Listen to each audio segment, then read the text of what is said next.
از اونجایی که خیلی درخواست ویدیوی کمپ کردن داشتید، من توی این ویدیو قراره با یه ماجراجویی خفن از برلین برم به سمت سوئد و اونجا به مدت 24 ساعت کمپ کنم و ما دقیقه 90 رسیدیم به سمت کشتیمون. بچه‌ها یعنی اگه واقعا 10 دقیقه دیگه دیر می اومدم کشتی رو از دست میدادیم، همه تیکت‌ها فروخته میشد. یعنی خوشم میاد همه مسافرتام یهوییه، تو هیچ مسافرتی برنامه‌ریزی دقیق نمی‌کنم. الان بریم تجهیزاتمون رو ببینیم. ما به اندازه یک سال بچه‌ها غذا هم رو خودمون آوردیم، کلی نوشابه، غذای آماده برای کمپینگ. آقا اینا من نمی‌دونستم پیاز توشه. نون دیگه خدمتتون که عرض کنم، ماکارونی، کلی تجهیزات اینجا داریم. حتی دستگاه گریل هم آوردیم و اون پایینم پر از ردبول و مونستر و آب و نوشیدنی و خوردنیه. الان بچه‌ها خدایش اگه زامبیام حمله کنن ما به اندازه یک سال غذا داریم. اینم از داخل ماشین بچه‌ها، 2 تا کیسه خواب، چمدون من، تجهیزات دوربین به اندازه تقریبا 10-15 هزار یورو. این پشت تجهیزات دوربینه، کوله پشتی موبین، اینم از خود موبین. بار چندم داری میری سوئد؟ بار اولته. ببین سوئد میطلبه خیلی تا الان داشت تعریف کرد قشنگ املاکیات که آب و تاب میدن میگه. اینو راست میگه. ببین بار اولت داری میری سوئد، خب سوئد یک بار که بری معتاد میشی، یعنی بعد فوش هم دیگه میرم معتادم کردی بی پاشو بریم سوئد. به خدا همینه. ببین طبیعتش طبیعت آلاسکا. تو آلاسکا من درخت خوش میکنه. موبین تو واقعا با من میگردی الان این سالو بعد بپرسی؟ همین الان خود گفتید طبیعت آلاسکا. آلاسکا یکی از بهترین طبیعت‌های دنیا رو داره. بچه‌ها اینم از کشتی ما همین الان اومد رسید. خسته نباشی کاپیتان. آماده یه چایی هستید قبل از اینکه کشتیمون بیاد؟ واقعا آمادم. آقا لیتس گو. بریم چاییمون رو بذاریم.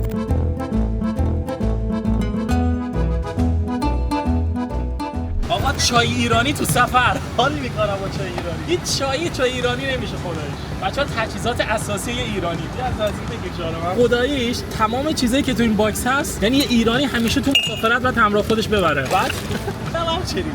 اینم دقیقاً بعد بذارم تو این پلاستیکه. اگه ماشین قرار بود یه اتفاقی براش بیفته، خدای نکنه چپ کنه یه اتفاقی بیفته، اولین چیزی که من نجات میدم همینه. خداییش از این بهتر. خداییش از این بهتر.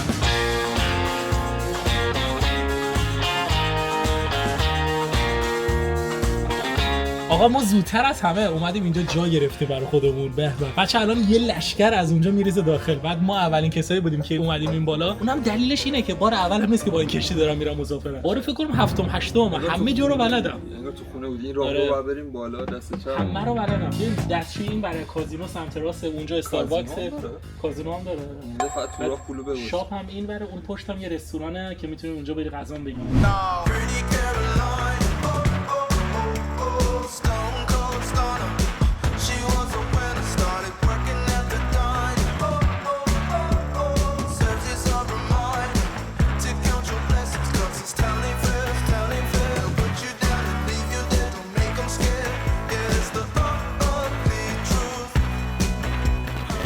آقا من اومدیم یه تراز کشتی و اولین باریه که من دارم میرم به سمت سوئد و این بالا اصلا هوا طوفانی نیست، بادم نمیاد. ولی ای پدرسک همین الان که گفتم باد نمیاد باد اومد. بچه‌ها همین الان باد اومد. خودتون آقا نگاه کنید بچه‌ها، خدایش اصلا اینجا خدای آرامشه. آدم اینجا حال میکنه، برای خودش اینجوری لم میده و دریا رو میبینه، خیلی حال میده. بچه‌ها هوام خیلی خوبه، اصلا سرد نیست، خیلی حال میده، جای هواتون خالیه. قشنگ معلومه این سفرمون پرفکته. بزن خرش. و به قول یه بزرگی میگه بزرگترین اقیانوس دنیا آرام است. از آرام باش تا بزرگ شه. بچه‌ها یه نکته، پشت سر من یه نفر نشسته. نگاه کنید، خودتون نگاه کنید. بچه‌ها قیافش خود وایکینگ دن سرویس، یعنی خود وایکینگه. من یهو بهش نگاه کردم ترسیدم. شبیه هاغاد موخشنگه، خیلی باحال بود. داریم میریم تو کشور وایکینگا، از اینجا به بعد آدماشون همه شبیه وایکینگا.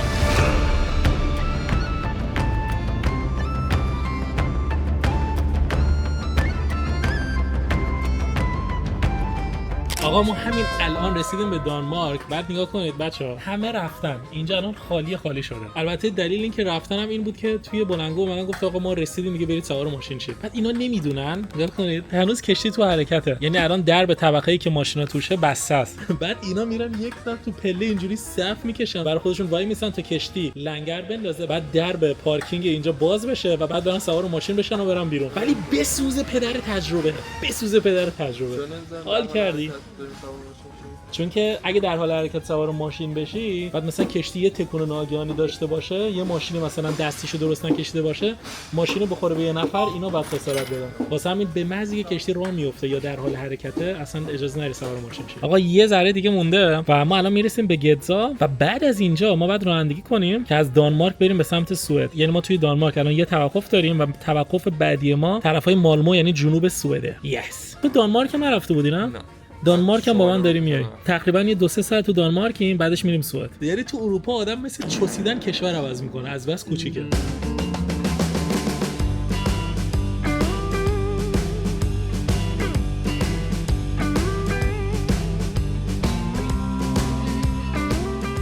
و به آقا ما وارد دانمارک شدیم و همین الان زدیم کنار که ماشین رو شارژ کنیم و در حالی که ماشین داره شارژ میشه چون من دوباره آبو جوش کردم و گفتم که بریم با هم یه دونه نودل بزنیم، یه ذره ته مهرمون رو بگیره، ته مهره رو میگم یه ذره ته دلمون رو بگیره و بریم به سمت ادامه مسیر. من فقط دوست دارم هر چه زودتر از دانمارک بزنم بیرون و وارد سوئد بشیم، چون که کمپمون هم قراره که توی سوئد انجام بدیم. بده من نودلتو. هیچی تون نمیخوای نه؟ یه کوچولو تون باشه بالا میشه. و به آقا اینم از نودل موبین. ببین بزن به بدن حالش رو ببرید.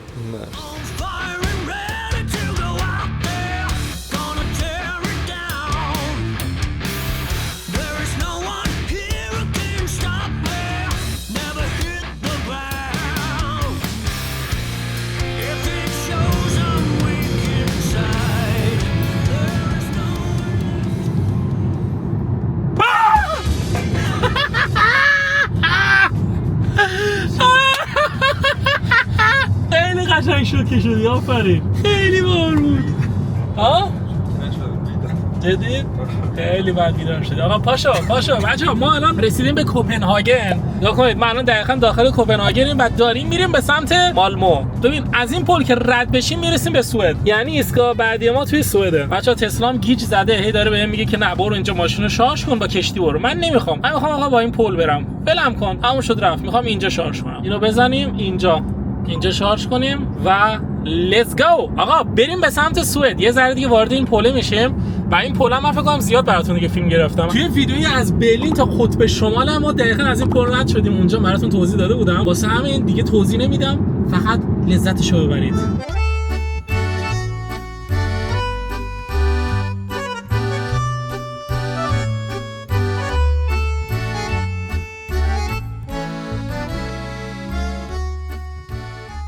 و به همین دلیله که ما از آلمان پا شدیم اومدیم سوئد. 2 روز توی راه بودیم ولی ارزشش رو داشت. میدونید چرا؟ چون که هیچ جای دنیا، بچه‌ها تکرار میکنم، هیچ جای دنیا شما یه همچین طبیعتی نمیتونید پیدا کنید که این ورش رودخونه باشه، رودخونه خفن، این ورش هم دریاچه باشه، یه دریاچه بسیار خفن و شیک و ماشینتون رو دقیقاً همین بغل بذارید، هیچ کس هم نباشه، خودتون تنها باشید. اصلا این حرکت قفله. به قول مازندرانی اصلا دوست دارم همین الان زوزه بکشم. جان حال کردید بچه‌ها، مطمئنم شما هم حال کردید. ماشین رو دقیقاً همینجا گذاشتیمش. البته از این شیبی که اینجا هست داشتم میومدم بالا، یه ذره کف ماشین اینجا گرفت، ولی خب اصلا اشکالی نداره و اینجا آتش زدن آزاده. 20 متر پایین سرمون یه دونه رودخونه خیلی خفنه، صداش تا اینجام داره میاد. این ورمون دریاچه است. خیلی حال میکنم. ماشین رو دقیقاً همینجا گذاشتیم و این مسیری هم نیست که ما بسته باشیم، یعنی مسیر اون تاش بنبسته میخوره به یه پل که اون پل هم اصلا ماشین رو نیست و تاش بنبسته، هیچ مسیری هم نبستیم و الان خیلی راحت میتونیم اینجا برای خودمون آتیش بزنیم. یه عدم اینجا بودن آتیش درست کردن، سنگ گذاشتن و زغالاشون هم هنوز مونده و همین آسونی جای آتیش زدنمون میشه اینجا. الان دوست دارم بریم سراغ اصل کار. یعنی چی؟ یعنی چادری که من برای این ماشین خریدم، چادر اون رو میتونیم بذاریم اینجا، بعد اینجا یه ذره سایبون داره، صندلیامون رو بذاریم اینجا و لیتس گو. کمپ ما شروع میشه. اول از همه از صندلیمون شروع کنیم. ما امروز همه چیز داریم، یعنی با تجهیزات کامل اومدیم ها. از چوب تا هر چی که بگید داریم اینجا. اول از همه از این صندلیامون شروع کنیم. مهمتر از هر چیزی راحتیه. آدم باید همیشه و همه جا راحت باشه. صندلی‌ها رو یکیشو میذاریم اینجا. ببین حتی چوبم اینجا گذاشتن. یعنی من عاشق سوئدیام. خیلی آدمای باحالین. با اینکه ما چوب خشکم آوردیم، ولی مثلا اینا اومدن اینجا به احتمال زیاد بومیای همین منطقه هم بودن. مثلا اومدن برای خودشون آتیششون رو زدن کردن، کبابشون رو کردن، بعد چوب اضافی هم گذاشتن همینجا، مثلا یه نفر اومد بتونه راحت استفاده کنه. چیزی که اینجا زیاد چوبه. سوئد فکر کنم اول چوب بوده بعد شده سوئد. این از این. بریم سراغ صندلی دوم برای مبین جان گل. بچه‌ها نگاه کنید، من هوای کامرامنامو دارم، خیلی احترامشون میکنم. خدایش کدوم یوتیوبر اینجوریه؟ حال کردی؟ البته دستمزدم نمیدم بهشون. به به.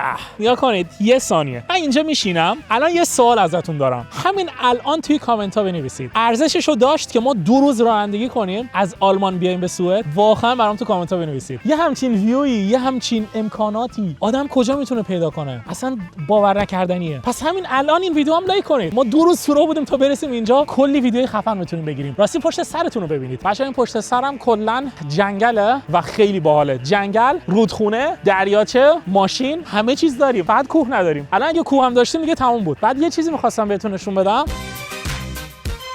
بچه‌ها یه عدم اینجا آتیش زدن ها. ببین چه چیزی هم درست کردن. اینا دیگه فکر کنم آتیششون 10 متر بوده. آره، بعد این تنه درخت انداختن داخل، ذره ذره سوخته میکی فرو می‌کردن. اوکی این چوبه ولی به دردمون می‌خوره. اینو میتونیم خودمون استفاده کنیم باش. اینجا باز چوب داریم. اینجام چوب هست. چیزی که اینجا زیاده چوبه. بهتون گفتم. یه چیزی خواستم بهتون نشون بدم. این درخت‌ها خب شما میدونید پوستشون واقعا مثل مواد آتیش‌زا میمونه. ولی این کسایی که اینجا بودن اول از همه خب مثلا اینو بهش زدن. این اصلا کار درستی نیست. اینو بعد میام میبرمش. دوم از اینا اومدن پوستشو مثلا این تیکه رو کامل بریدن تا این پایین. این خیلی بده. این درخت دیگه به هیچ عنوان نمیتونه ترمیم بشه و این کارو اصلا نباید کرد. کار خیلی زشتیه. از اون طرفم اینجا رو ببین. بچه‌ها اینجام تبر زدن به درخت. و اینجا این پایینم همچنین. خیلی کار بدی کردن. شمایی که بیننده منید لطفا این کارو نکنید. اینجام همچنین ولی اینجا بهتره. بهترین حالتی که آدم میتونه پوست این درختو بکنه اینه که حد اکثر 20 سانت به سمت بالا، حد اکثر هم 20 سانت به سمت پایین به صورت مربعی یه لایه از این پوستو بکنید. اگه این کارو کنید میتونه دوباره اون پوست ترمیم بشه، ولی اگه کلا اینو لخت کرد حالا مثل شب جمعه دیگه واقعا نمیتونه ترمیم شه. یه چوبی هم اینجا دیدم. این چیه؟ شبیه تابلو میمونه. یه تختم اینجا دیدم. این دستسازه. فکر کنم اینجا چی میدونم چیزی بوده برای خودش نمیدونم. اینم اینجا پیدا کردیم. کلی هیزم هم اینجا داریم. کلی هیزم همراه خودمون آوردیم. درختام تازه‌ن. اوکی باشه، اینم مسیری که میخوره به رودخونه ولی بعدم میریم اون پایین. الان بریم اول از همه چادرمون رو برپا کنیم تا هوا تاریک نشده. هوای چند ساعت دیگه تاریک میشه. 2-3 ساعت دیگه تاریک میشه. یه آتیش بزنیم، یه ذره چیل کنیم، خستگی‌های مسافرت از سرمون در بیاد. بعدش بریم یه ذره پایین‌تر پیاده روی تا لب رودخونه. بچه‌ها اینم از چادر جدید من که مخصوص ماشینه. ولی قبل از اینکه این چادر رو بخوایم تست کنیم، یه چیز خیلی باحال میخوام بهتون نشون بدم که الان واقعا تو ایران خیلی لازمه و مخصوصا کسایی که زیاد کمپینگ میرن. بچه‌ها یه پاور استیشن از شرکت وتومن که خیلی خفنه. یعنی این دستگاه مخصوص کساییه که زیاد کمپ میرن، همش بیرون خونن و کسایی که تو خونه بعضی وقتا برقشون میره. مثلا تو شرایط الان ایران این دستگاه عالیه. چرا عالیه؟ چون که حجم باتریش 2200 واته و خروجی هم که بهتون میده اونم 2200 واته. دقت کنید خروجیش 2200 واته. حالا این خروجی کجا به دردتون میخوره؟ مثلا شما فرض کنید که الان این کتری رو میخواید به این وصل کنید که این کتری برقی که نیاز داره 220 تا 240 ولت، بین 1850 تا 2200 وات. الان اگه این دستگاه خروجیش مثال میزنم 1000 وات باشه، این کتری رو نمیتونید بهش وصل کنید. ولی از اونجایی که خروجیش 2200 واته، این کتری رو میتونید راحت بهش وصل کنید و در کنار اون میتونید گوشیتون رو شارژ کنید و میتونید چیزای دیگه‌تون هم شارژ کنید و خیلی باحاله. این دستگاه شرکت وتومن مستقیم برای من فرستاده از اونجایی که میدونن که من خیلی کمپ میرم و دستشون درد نکنه. یعنی کار منو راحت کردن. ما الان خیلی راحت دو شاخه رو زدیم روی دستگاه و الان دستگاه رو روشن می‌کنیم. مثلا این قسمت آسی رو روشن می‌کنیم. 80% شارژ داره. اینم صدای فنشه که داره میاد. خنک هم میکنه. حالا کتری رو می‌ذاریم روش ببینیم که روشن میشه یا نه. الان ما اینو روشن می‌کنیم و به به کتری ما روشن شد. حالا بیا از نزدیک. الان خروجی برق ما 1885-72. اولش رفت رو 1890، الان اومده رو 1860 و کتری ما داره کار میکنه و آبمون داره جوش میاد به همین آسونی. یعنی اگه زیاد مسافرت میرید راحت بذار تو صندوق عقب، چه میدونم تو مسیر برای خودت نوشیدنی تو خودت بذار. اگر کمپ میرید که خیلی راحته، کلا میتونید 4 تا یو اس بی و 2 تا تایپ سی بهش وصل کنید به علاوه 3 تا پریز برق. تازه اگه کمپتون هم طولانی مدته پنلای خورشیدی هم بهش وصل میشن و از طریق نور خورشید خیلی راحت میتونید شارژش کنید به همین آسونی. من منتظرم ببینم کتری من بعد چند دقیقه جوش میاد. ولی شارژ ما از 80% الان شد 77% و کتری ما این بیاد بالا یعنی کتری جوش اومده. معلومه بچا؟ الان اومد بالا. یس اوکی. آب ما الان جوشه. یه فکر کنم معلوم باشه نیاز به توضیح نیست. آب ما جوشه و اینجا رو نگاه کنید فقط 4% استفاده کرد و این خیلی خوبه. این عالیه. حالا شاید از خودتون بپرسید که اوکی ما که پنل خورشیدی نداریم یا اصلا پنل خورشیدی بزرگه نمیخوایم به همراه خودمون ببریم، چجوری این دستگاه رو شارژ کنیم؟ خب خیلی راحت. الان بهتون نشون میدم. شما این دستگاه رو میذارید تو صندوق عقب ماشین و یه دونه شارژر فندکی داره و شارژر فندکیشو وصل میکنید به جا فندکی ماشین و بعدش میزنیدش به شارژ از اینجا. من درب ماشینم باز کنم که شارژر فندکی عقب کار کنه. حالا نگاه کنید، الان ما ورودی برق داریم. ورودی برق ما 138 وات در ساعته. یعنی دی خودتون حساب کنید چند درصدش کمه. بچه‌ها برام تو کامنت بنویسید. بعد از چند دقیقه پر میشه. و علاوه بر اون یه دونه پریز برق هم داره که توی خونه ظرف چند ساعت میتونه شارژش کنید. و یه آیتم خیلی خفن دیگه هم داره که من با این خیلی حال میکنم. خودش باش حال میکنم. اونم اینه که این پشتش چراغ داره. میبینید؟ خیلی این باحاله. بچه‌ها تو سه حالت میتونید بذاریدش، ضعیف، متوسط و قوی. الان ضعیفشه، الان متوسطه، الان قویه. بعد این چراغ هم اصلا خاموش نمیشه. این چراغ الان ما روشن کردیم،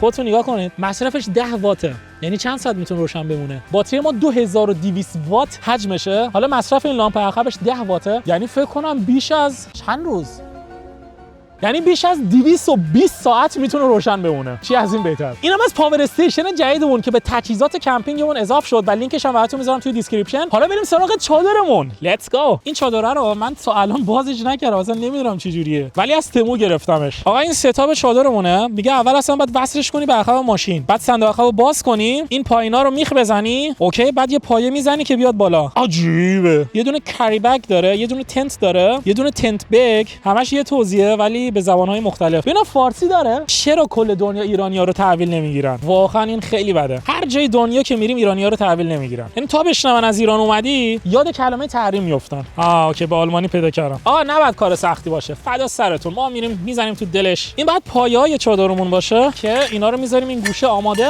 البته فکر کنم جن زدم به پایه‌ها. پلاستیکامون هم جمع می‌کنیم اینجا که بعد بنازیم توی آشغالی و توی طبیعت نریزیم.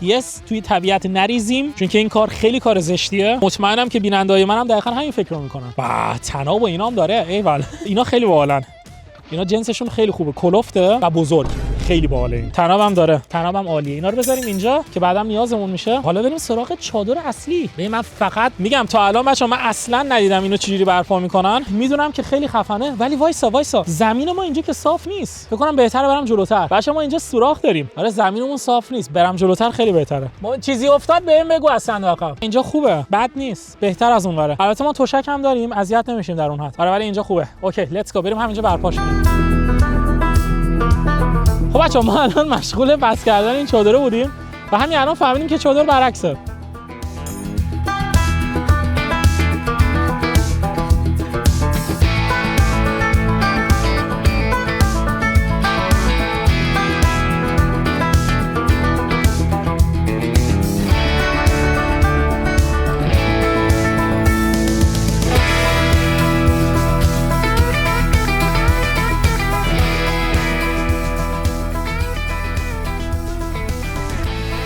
خب بچه‌ها بالاخره تمام شد بعد از تقریبا 20 دقیقه و بعد اینم بهتون بگم که اولش ما اومدیم چادر رو برعکس سوار کردیم، یعنی قسمت پایینش اومده بود بالا و بعد فهمیدیم که این کار کاملا اشتباهه و بعد درستش کردیم. و اینم از شما، اینم از چادر جدید ماشین من. یس آقا نظرتون چیه؟ بچه‌ها این معمولا درب ورودیشه که حالا ما دادیمش به سمت بالا که اگه بارون اومد بتونیم حداقل این پایین بشینیم با صندلیامون، ولی خیلی راحت اگه من اینو بردارم آهنو میتونم از زیرش بذارم کنار و درو راحت از اینجا با این زیپی که داره ببندم که مشه و چیزی نره داخلش. از اون طرفم بذار بچه‌ها من کفشمو در بیارم. داخلش که بریم همه اینجا بسته است، اینورم بسته است. یک ذره ما ورودی باد داریم از این سمت ولی کاریش نمیشه کرد. همینه. من فقط امیدوارم که اگه بارون اومد، بارون شدید، آب از این بالا مثلا چکه نکنه بیاد داخل چادر. امیدوارم. اگه این اتفاق بیفته دیگه هیچ وقت این چادر استفاده نمی‌کنم. ولی ارتفاعش خیلی خوبه. 1.80 ارتفاعش. یعنی من الان راحت توش وایسادم. اینجام همچنین. اینجا دیگه حتی اینم به سرم نمیخوره و اوکی، چادر راحتیه. آدم میتونه 2 تا صندلی اینجا بذاره، تختشو، توشکشو اینجا بذاره برای خودش بخوابه. چادر راحتی به نظرم. من که باش حال کردم. جا داره. خیلی جا داره به نظر من. سوار کردنش یه ذره پیچیده بود برای منی که تازه خریده بودمش که اون یه ذره اذیتم کرد و از اون طرف من فن اینا نیستم. من بیشتر فن چادرای بادی ام. چادرای جدیدی که میتونی راحت بادشون کنی و توی 10 دقیقه برپا میشن. به نظرم خیلی خفن‌تر و راحت‌ترن و اینم نمیدونم اگه باد شدید بزنه نمیدونم واقعا نگه می‌داره یا نه، ولی تا جایی که تونستیم ما اینو سفت بستیمش. یه ورودی هم از این ور داریم و یه ورودی هم از اون ور. یعنی خیلی راحت میتونیم شب اون ورودی هم وا کنیم و به دریاچه نگاه کنیم. چه از این بهتر؟ نشستم به دریاچه نگاه میکنم.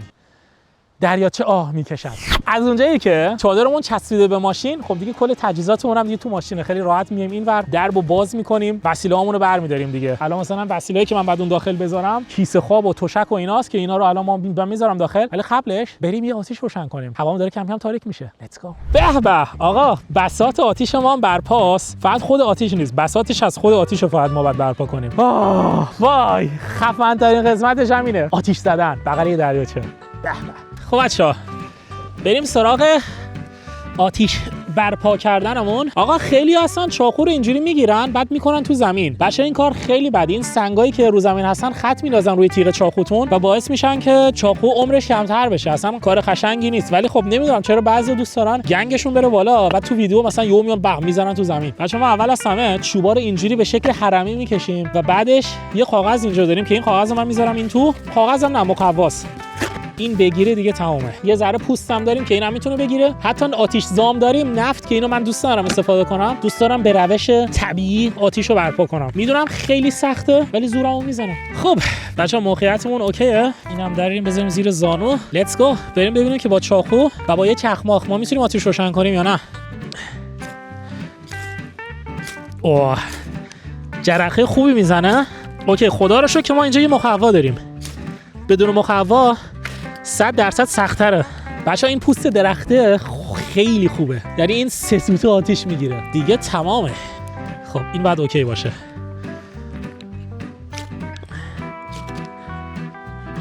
نزدیک بود بگیره.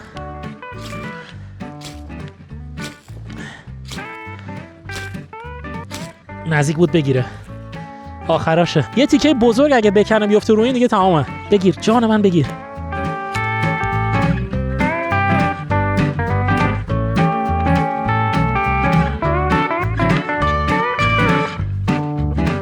خداییش میگیره، ولی از بس این پوسته نازکه که سه سوته خاموش میشه. الان یه نمونه پوسته، خودتون از نزدیک ببینیدش. بعد جایش که آتیش میگیره این لایه رویشه، یعنی لایه‌ای که خیلی خیلی نازکه. این میگیره ولی بعدش سه سوته خاموش میشه. خب ما الان چیکار میکنیم؟ الان من یه ذره خرده چوب از این میکنم، یه ذره ارش میکنم، خرده چوب از این میکنیم. ولی لذتی که اینجوری آتیش درست میکنی از این که بشینی با فندک درست کنی خیلی بیشتره. خب این دیگه باید کافی باشه.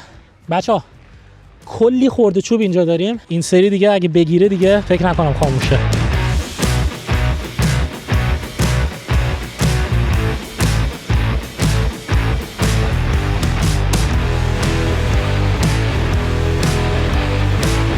الان چند تا تیکه از این پوستای خیلی نازک روش هم میذاریم اینجا. این پوستا خیلی زود میگیرن، یعنی دقیقاً روکشی که روی پوسته اگه گرفت سریع مقوا و بقیه چوب آتیش میزنیم. دلیل اینکه نمیگیره اینه که تا چند دقیقه پیش بارون شدید میزد. تا چند دقیقه نه، تا تقریبا 2 ساعت پیش همه پوستا و چوبامون خیسه.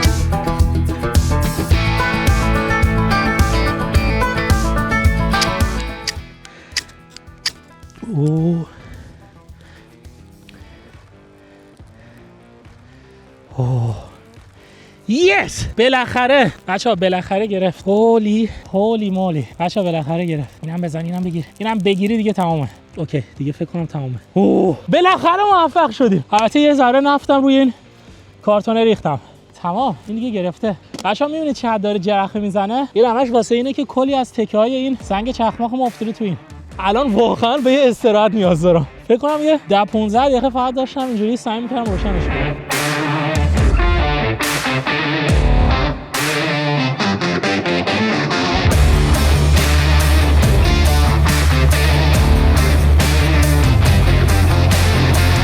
ما بساط آتش بازیمون هم برپا کردیم و الان بچه‌ها من درونام باتریاشون به جز این و این شارژشون یه ذره کمه. اینم تقریبا 70%. و واسه همین الان خیلی راحت باتری درونمون رو می‌ذاریم توی شارژ، به همین آسونی تمام شد رفت. الان تو شارژن دیگه. بعد این باتری‌ها خیلی دیر شارژ میشن. الان خروجیشون هم 57 واته. 57 وات در ساعت استفاده میکنن. راستی بچه‌ها تو این فاصله ما زیرانداز و تشک و بچه‌ها تشکمون دقیقاً اینجاست که معمولاً میاد روی زیرانداز. بچه‌ها مبین تشک رو انداخته زیر زیرانداز.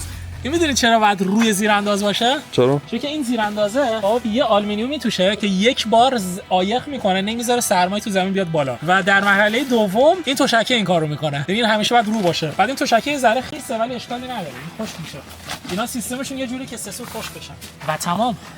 همه چیز آماده است. یعنی شب فقط خیلی راحت میتونیم اینجا رو ببندیم و بعد بخوابیم. بعد یه چیزی که مطمئنم ما رو اذیت میکنه این پشه‌هاست. میبینی؟ اینا از این پشه‌هاست که نیش نمیزنن ولی خیلی زیادن نزدیک دریاچه. بعد اینجا از اون پشه‌هایی که نیش میزنن و وز وز میکنن هم زیاد داره ولی واسه اونم یه راه حل دارم. بریم سراغ راه حل.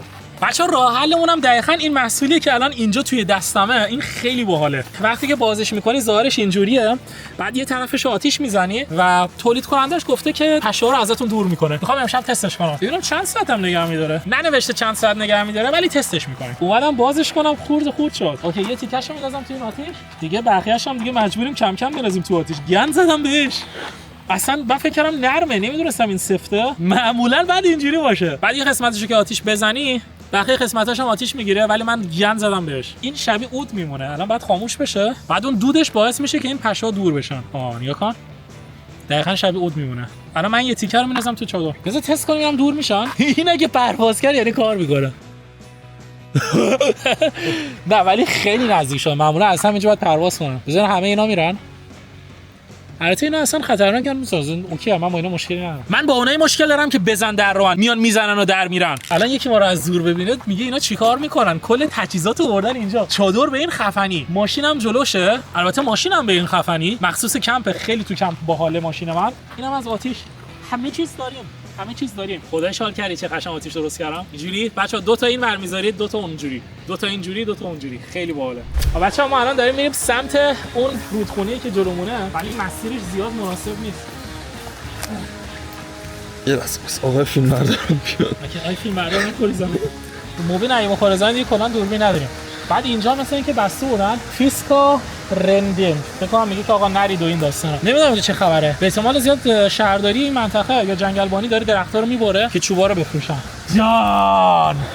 وای بچه‌ها من عاشق رودخونم. یعنی همین الان یه کلبگ اونور یا همین ور برای فروش باشه تو هوا میخرمش.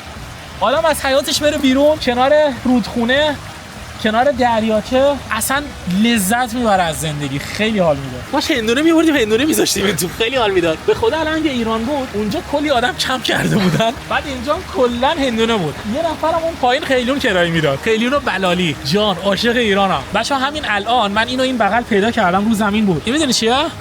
بیا من برات تیکم بزرگش میکنم. فکر کنم مال یه نفر بود از دستش افتاده پایین. آنتن؟ نه خدایش نمیدونی چیه؟ نه. ببین آتیشو که میخوای فوت کنی میتونی از این ور فوت کنی، این ورش نازک‌تره. خب و از این ورش دیگه چه میدونم با شدت بیشتر میشه. آره حالا من نمیخوام بذارم دهنم ولی اینجوری کثیف توش.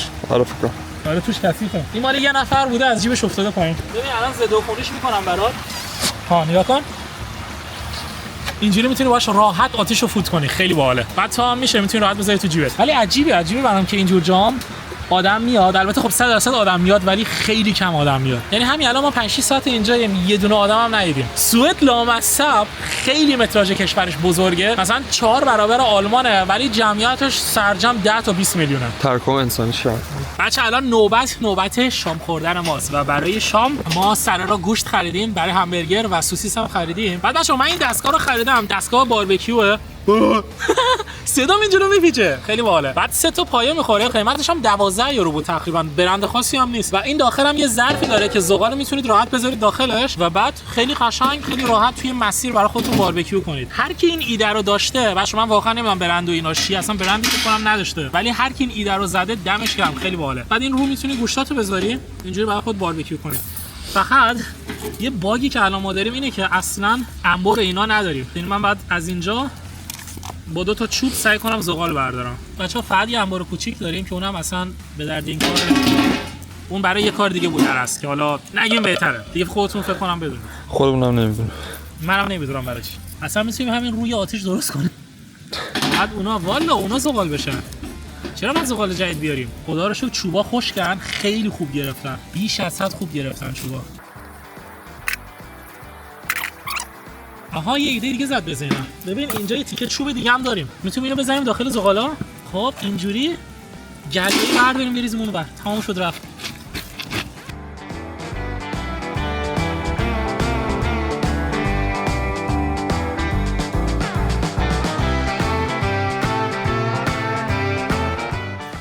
همین 2 دقیقه پیش داشتم میگفتم عجب آتیش خوبی بود. الان گند زدم توش. اوکی باشه الان اینا رو میذاریم اینجا بگیرن. یه تیکه چوب خشکم میذارم روش. اینم میذاریم روش، اینم بگیره دیگه تبدیل میشه به زغال. خب این بر یه چوب خشک دیگه میذاریم روش. به علاوه کلی چوب تر. به همین آسونی دابل آتیش داریم. ببین الان این به درد این میخوره که اینجوری بازش کنی و اینجوری آتیش رو مثلا باش توت کنی. یکم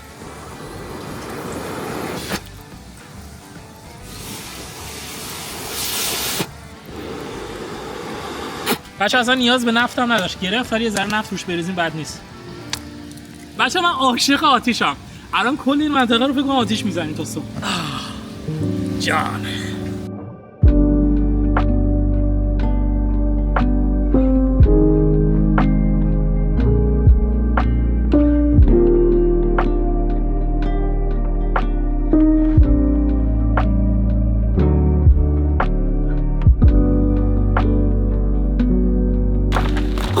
بچه‌های عزیز، آقا نم نم بارون هم داره میزنه ولی فدا سرتون. ما امشب 3 تا امتیاز داریم. امتیاز اول اینه که یه دستگاه گریل خریدم و سیاره همه جا میتونیم ببریمش. آتیشمون اونجا میتونه بمونه همچنان بسوزه. زیر این نم نم بارون هم فکر نکنم خاموش بشه. ولی باربیکیومون آوردیم اینجا و اینجا میتونیم برای خودمون کباب بازی کنیم. امتیاز دوممون این سقفی که بالا سرمونه، اینم خیلی خفنه بچه‌ها. الان دیگه خیس نمیشیم ولی در کل بیرون هم نشستیم، نرفتیم داخل چادر ولی خیس هم نمیشیم. و امتیاز سوم این دستگاه پاور استیشنمونه که الان خیلی راحت به ما نور میده و اصلا به فکر این که شارژ و چه میدونم باتریش هم تمام بشه نیستیم. حالا بریم سراغ اصل کاری دیگه. فکر کنم زیاد حرف زدم. بچه‌ها ما امروز یه دونه از این یه بسته البته از این سوسیسای سوئدی خریدیم که با مرغ هم نه بوقلمون. آره اینا با بوقلمونن. نوشته که ایونیک فیگل. فیگل یعنی پرنده، ایونیک نمیدونم چیه، یا مرغ یا بوقلمونه. یکی از این دو تاست. این چجوری باز میشه؟ چاقومون داخله.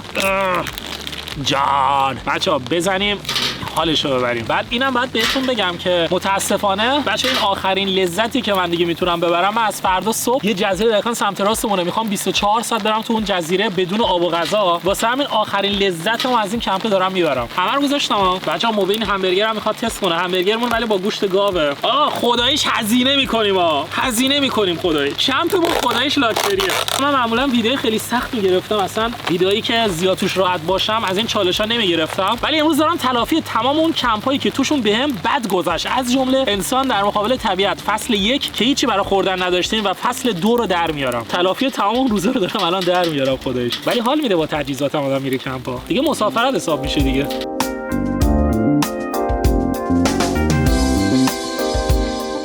بچا پاور استیشنمون خیلی پایینه، بعد این بالا رو اصلا نمیشه دید، یعنی یه میز یه چیزی آدم باید بیاره بذارش روی اون. ولی یه چراغ دوم دارم، با این میشه بهتر دید. اوه یکیشون سوخته. این سوخته. من سوخته دوست دارم، سوخته همش برای من. کباب بازی باشد. حاجی اینم نورش خیلی کمه، خیلی نورش کمه نسبت به اون. اوکی یه ایده دیگه بعد بزنم. من بعد اینو بذارم بالا.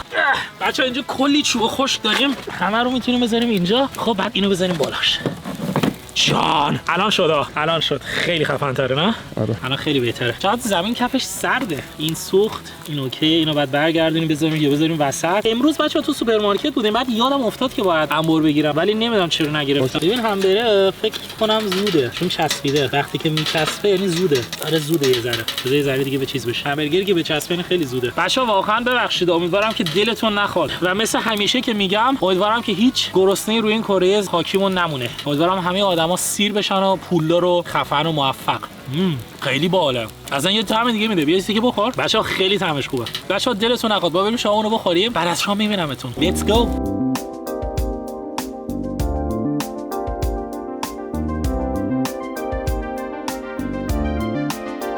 به آقا ساعت 10 شبه. بچه‌ها دلتون نخواد ما سیب زمینی هم انداختیم روی آتیش هم هنوز برپاست اینجا و داریم برای خودمون سیب زمینیمون رو میزنیم. چطوره خوشمزه است؟ حالشه ببر.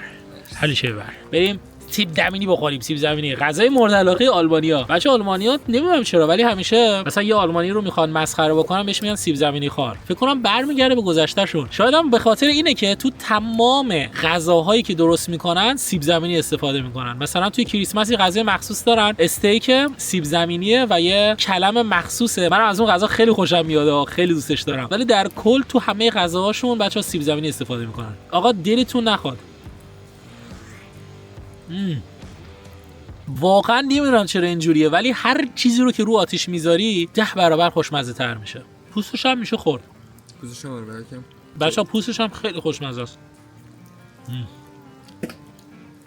خب آقا وقت خواب فرا رسید. بچه آتیش ما همچنان این جلو روشنه. کاپشنامون هم گذاشتیم اونجا چون کاپشنامون یه ذره نم داشتن و گفتیم یه ذره کاپشنامون سمت آتیش باشن که خوش بشن تا فردا. و این درب ورودی هم اصلا نیازی نیست ببندیم. باز گذاشتیم خیلی باحال‌تره. بعد خداییش بچه‌ها خیلی جا داریم. خداییش دم اون کسی که این چادر رو اختراع کرد گرم. هم ارتفاعش خوبه، همین که اون پایینو بچه‌ها ببینید مثلا دمپاییامون داخله، یکی از صندلی‌ها داخله. در کل خیلی جا داریم و حس خیلی خوبیه. اینجا نمیدونم چرا خیسه، فکر کنم خورد به ماشین. خب آقا ما بریم داخل کیسه خوابمون. جان کمپ لاکچری باشد. آخ جون چقدر حال میده. آقا خداییش با تجهیزات کمپ رفتن خیلی حال میده. خیلی.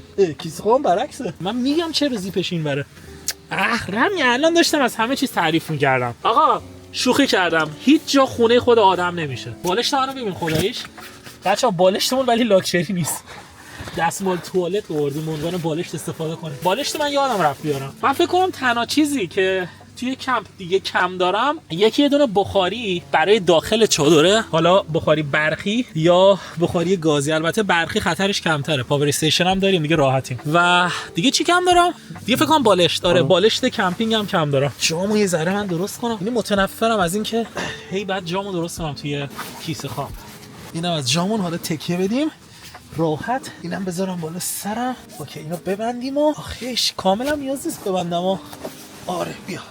این کیسه خوابم تا دمای 5 درجه جوابه. البته نمیدونم 5 درجه یا منفی 5 درجه. میگن منفی 5 درجه ولی الکیه. ولی تا دمای 5 درجه اوکیه جوابه. و یه خبر خوب بچا، پاور استیشن دقیقاً بالا سر منه. شارژ تایپ سی هم بهش زدم. الان میتونم خیلی راحت گوشیمو به تا فردا صبح بذارم تو شارژ. دیگه از این بهتر نداریم. آقا ما چراغام خاموش کنیم. فردا صبح میبینمتون. شبتون بخیر. بای بای.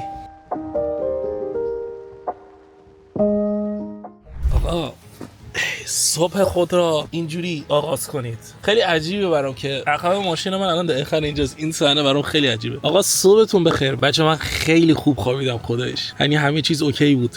هوا اوکی بود. یه ذره طوفانی شد نصف شب ولی خب کیسه خوابم گرم بود. راحت خوابیدم. خیلی بهم حال داد. احساس کردم تو خونه خودم. نصف شبم 2-3 بار پا شدم رفتم گلاب بروتون آبیاری کردم یه ذره این جنگلای این اطرافا. بعد از بس که سقف این چادرمون بلند بود خیلی راحت پا شدم رفتم برگشتم. همه چیز عالی بود. خیلی خوب بود. بریم یه آتیش درست کنیم بعد بریم یه صبحونه خفن بذاریم بعد. Let's go.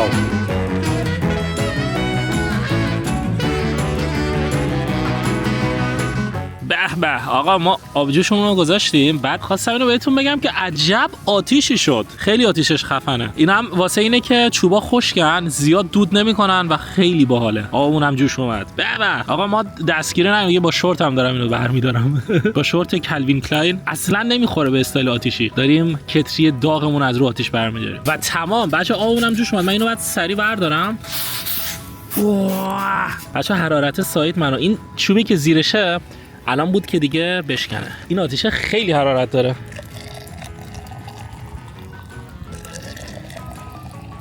اوکی اینم از کافه اول صبحمون. الان بریم سراغ اصل کاری. اگه گفتید چی؟ تخم مرغ، صبحونه هر خانواده ایرانی.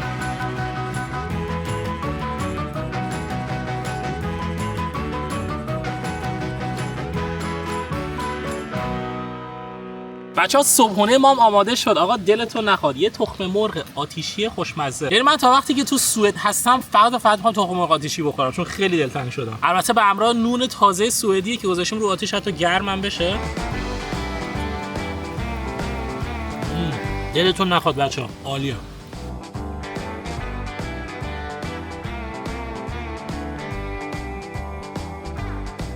آقا من عاشق طبیعت سوئدم. نگاه کنید همین الان هوا آفتابی بود داشتیم صبحونمون رو می‌خوردیم بعد یهو شروع کرد به بارون اومدن. الان شدت بارون رو ببینید خدایش.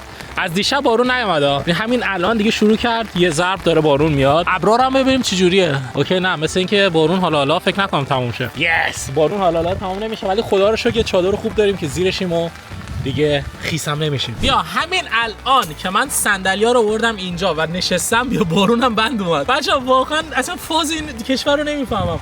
همه چیز خوبه به غیر از ابراش اسکلن. مثلا یه تیکه میان پوش بارون میزنه، بعد یو خط میکنه، بعد یو آفتاب میاد، بعد یو در حینی که هوا آفتابی دوباره بارون میاد. واقعا نمیفهمم. ولی خدا رو شکر بچا بارون هم نعمته و خیلی بهمون خوش گذشت، خیلی حال داد. من فکر کنم خفن ترین کمپی بود که توی زندگیم تا الان انجام داده بودم، مخصوصا با این لوکیشن. اصلا هر قسمتشو که من نگاه میکنم واقعا سیر نمیشم. 3 تا جزیره سمت چپمونه، کلا لب آب پر از سنگ، دریاچه به این خوبی، آب به این تمیزی، طبیعت به این تمیزی. خدا رو شکر هیچ جا آشغال نیست و ما هم حتما آشغالمون همراه خودمون میبریم و اصلا از این بهتر من تو زندگیم تا الان کمپ نکردم. البته چرا فصل 1 و 2 انسان همکار طبیعت اونجا لوکیشن ها به نظرم خیلی بهتر بود، ولی خب اون بقا بود، اون دیگه کمپ نبود. خب آقا یه آپدیت خیلی بد بچا، یه آپدیت خیلی بد. متاسفانه همین الان بارون خیلی شدید اومد، از این بارونای سوئدی. بچا این چادر همه چیزش خوبه، یعنی من اگه بخوام از به این چادر نمره بدم 100% بهش 10 از 10 میدم، ولی تنها بدی که داره اینه که بچا الان که بارون شدید اومد اینجا آب جمع شد، یه بار اینجا آب جمع شد و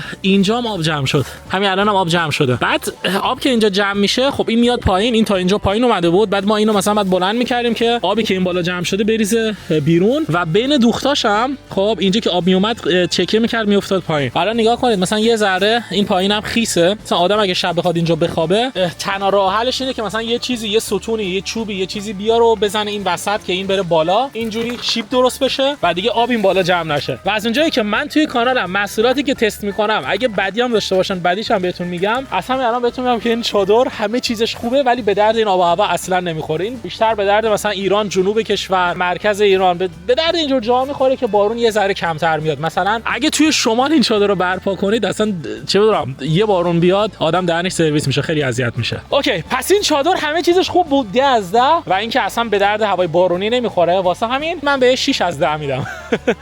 باشه من 160 یورو پول اینو دادم. الان خیلی ناامید شدم، من دیگه فکر کنم تو ویدیوام به هیچ عنوان از این چادر استفاده نمی‌کنم، چون که هر جایی که من میرم بارون زیاده، کشوری که من میرم بارون زیاد میاد و اینم الان جمعش می‌کنیم و می‌ندازیمش آشغالی، به درد ما نمی‌خوره. این بود از ویدیو امروز. امیدوارم که از این ویدیو خوشتون اومده باشه. بچه‌ها ما اومدیم سوئد و کلی ویدیوهای خفن تو راهه. ویدیوی بعدی هم یه ویدیویی که بیننده‌های انسان در مقابل طبیعت فصل 1 قطعاً اون ویدیو رو ببینن خوشحال میشن، پس حتما منتظر اون ویدیو هم باشید. و بچه‌ها ما اصلا دست خالی نیومدیم اینجا، ما کلی چادرم آوردیم که همه رو می‌خوایم تست کنیم و کمپ کنیم و حتما منتظر ویدیو آینده باشید. دوستتون دارم، مرسی که تا اینجا ویدیو همراه ما بودید. حتما این ویدیو رو لایک کنید، کانال منم دنبال کنید. ما از آلمان پا شدیم 2 روز رانندگی کردیم که بیایم اینجا که بتونیم ویدیوهای با کیفیت با ویوی قشنگ و زیبا بسازیم.